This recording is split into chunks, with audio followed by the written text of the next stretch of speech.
For today's episode of The Black Chair, let's meet the 19-year-old athletics varsity scholar of the university, which ended her Philippine National Games debut with 3 gold medals, Laika Katubig.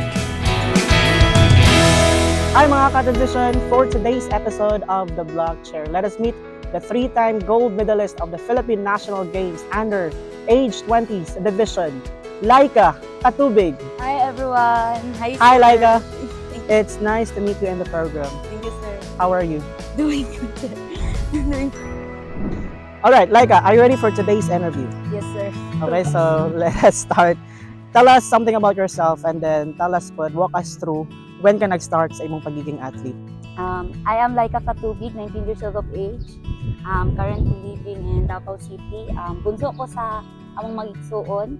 So, nag-start ko elementary pero video totally na compete ko. Lingaw-lingaw lang siya. But pag abot sa high school, dito na ako nakita na dito ko na-introduce niya. Dito na ay training program na ginahatag sa mga. So nag-start ka sa imong elementary. No, sir, pero dula-dula. So nag-compete na ka, wala pa? Nag-compete, sir, pero dito lang dito sa kanang pinaka lower meet lang ko taman, sir. Lower meet. How about in high school? Dito nakatungtong ko dabra palaro, sir. And then same field gapon. Yes, sir. Track and field gapon siya. Yes, po. Bukatan po. Walkathon. Okay, so what's the biggest biggest lesson na imong na-learn sa imong pagiging athlete back when you were in high school and elementary na gina-apply nimo karon? Mantud karon, sir, is kanang i-try na ko akong best sa bawat competition, sir, para walay regret. Walay regret. Yes. What's the biggest placement na imong na-receive? Not in college but possibly in your elementary or high school.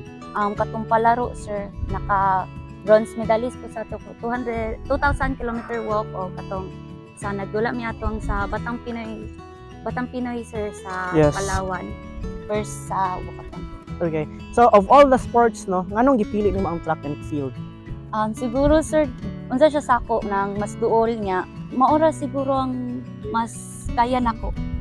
Kaya di man ko into volleyball, basketball. Yes. So na ba kay family nga related nga nag-track and field pod? Wala. That's why you have your motivation. Akong lula, sir. Lola nimo. Sa side ni mama. Na ba kay formal training Naa, sir. sa elementary or high school na? Ang katong high school, sir, naa, sir. Naa si Coach Nanay ko. Ay, si Nanay Rami ko, trainer.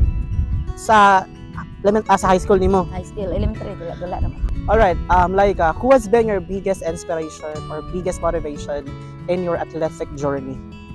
Akong family, sir, kay sila man ang dahilan niya nung nagabatayon ko kay silang nag-provide sa akong mga needs. Kanang masing walang-wala mi, sir, naadya pon sila dira para mo suporta sa ako. And also katong mga coaches nako na katong high school pagkakantod karon na naadra para i-motivate ko na magpadayon.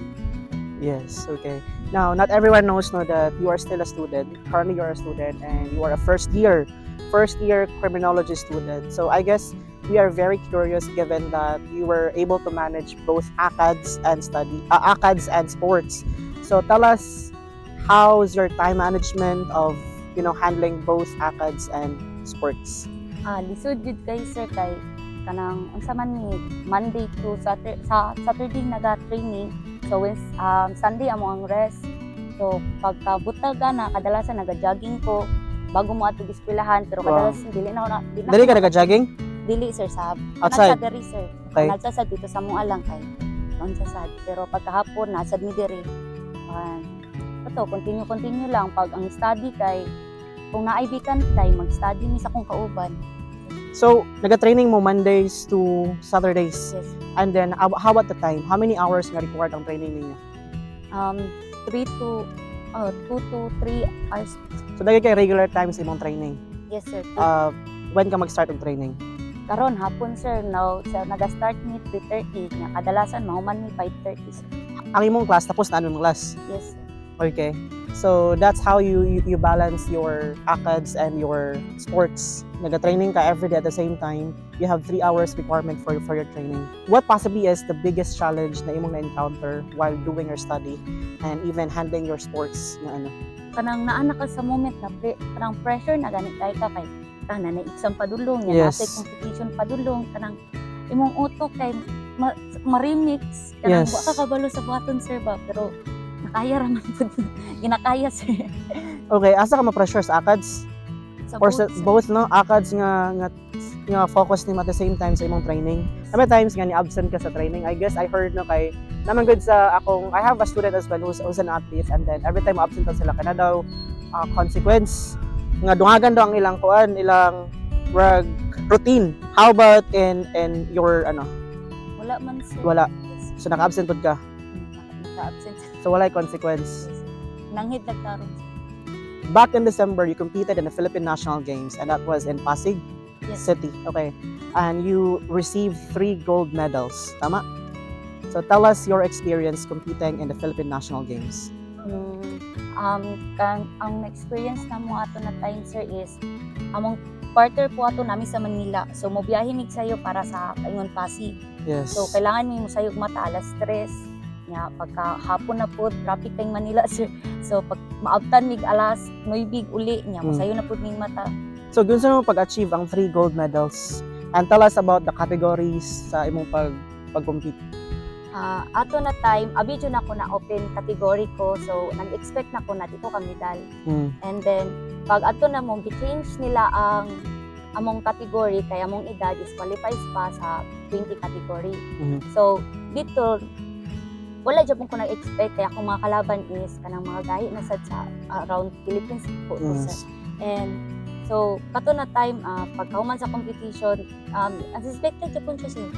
Kay imagine nag-adto lang ka dito niya, gusto lang ka mo compete, makipag-compete sa mga inato na mga tao, and then kamedal ka, honored ka sa pas.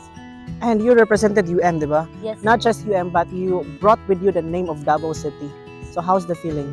Happy kayo, sir. Like, unsay na akong sa happy, Sige daw. Sige daw. What was the feeling bringing the name of UM and even the name of Davao City? Happy You kayo. received 3 gold medals. Happy kayo, sir. Murag feeling mo ka-level nimo si Hedilyn Diaz, man, I guess. Yes, sir. Wala dyan. Lipay lang, sir. Lipay lang. Yes, sir. Okay, so unsay motivation nimo ato? Ako mga coaches sa pamilya. Coaches and Family. family.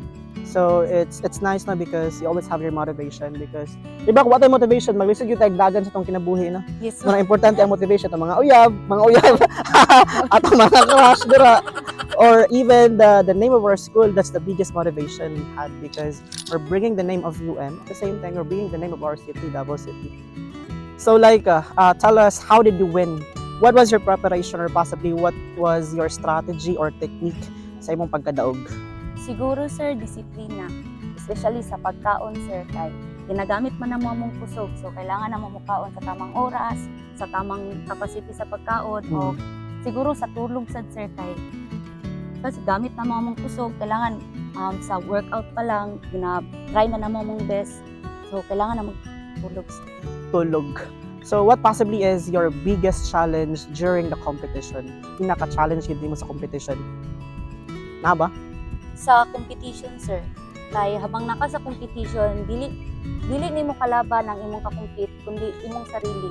Kay bukaton ko at unsa long distance runner, so pila ka tuyok ka kilometer ang mga ginadagan sa oval. So habang nagadagan mi imong utok imo ang murag ka-compete na humanon ba nimo ni apason ba nimo ni na tao, sabayan ba nimo ilang pacing kus Yes. inato, sir. Nabay time nga nadagma gid ka pagdagan nimo. Wala, sir. Wala. Nabay times nga abstract mo kalaban. Oh, sir. Sa before ka nag-champion or nag-first place, dapat to nga moment nga naapsan ka and then gibawi na pud nimo.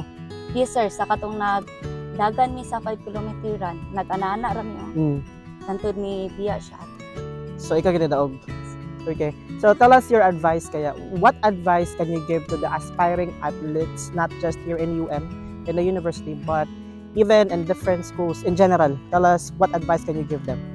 Siguro kanang di ka magbase sa isa ka tao sa imong ka-compete kundi mobase ka sa imong kusog. Sa life man good, sir, maka-experience kitag mga struggles sa eskwela or sa mga people around nato. So kanang isa ra akong maingon na kung unsa may ginabato na istorya sa imo para mapa-down ka or mga negative na comment about sa imo, i-continue lang jud sa imong pangandoy. Yes. I-try ang best o para di ka magka-regret. Labi na naka competition, no, you have to set aside their hateful comments or possibly di mo siya unaon kay mo na maka-stress sa imo. At the same time, ma-pressure ka na, di ba? Well, you just have to take them as your motivation nga murag pasagdan nimo and ipakita na mo imong worth or you prove them with your success. And your success was man ang turning point nga alang mga comments wala lang because you achieve your goals in life, and that's naka-gold ka sa sa Philippine National Games and other competitions. Okay, Laika, tell us the support you receive from UM and then kinsa imong gusto pasalamatan. Una-una, pasalamatan ako si Sir Guillermo Torres po. Di lang siya only nag-support sa ACADS, kundi totally nag-support siya sa sports. Yes. Kaning oval, daod niya para sa Mga athletes. yes po. And then, sa sport director na si Sir Dave, si Sir sa staff niya, si Sir Diloy, and sa akong coach, si Coach Alsa and Coach Ratag na naadara para mo suporta sa mo guide sa mong training program. Sa akong nanay Ramin po and sa akong family. Of course, God. Yes. For the wisdom above all things, diba?